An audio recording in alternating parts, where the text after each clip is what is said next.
Hi, lovelies. I said I was going to hop on here and start doing some stories of some of my mediumship readings that I've had over the years that I still am like, taken back from, or they're just that strong of a memory that they either make me laugh or you just kind of go, huh, and you learn from them. So, with that being said, I'm going to go ahead and start this story. It will be broken up into parts because it is a little long, but I hope you find it as amusing as I did. I will not be using real names, but again, the story, like I said, is pretty comical to me at least. So, when I first started giving readings, I was a little eager, maybe a little too eager to please people. So that's how I ended up with, let's say, Karen, a client who thought my name was Laura. And mind you, at the time, there was a Laura where I was doing readings, and I look nothing like her. Um, we are complete opposites. She has dark hair, I have blonde hair. I've always had that mix up, people calling me Laura versus Lori. And I have blonde curly hair naturally, so I it's funny because all the Lauras that I've ever met are usually brunettes. So is what it is. Anyway, so she comes in. She booked a 30-minute reading with me, and I was like, "Well, my name's not Laura. My name is Lori. Do you want to possibly rebook with Laura, or we could do a refund? What were we thinking?" She's like, "Nah, it's fine." Um, and she's like, "Just do what you do." All right. So have her come in, sit down.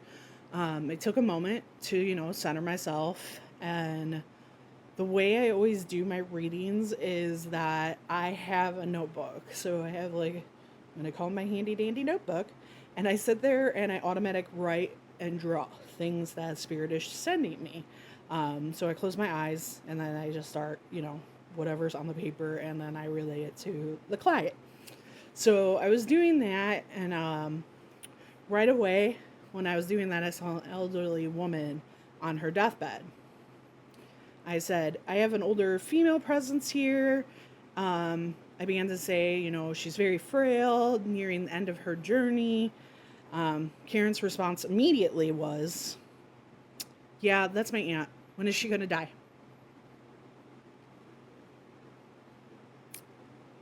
Mind you, that's literally how she said it.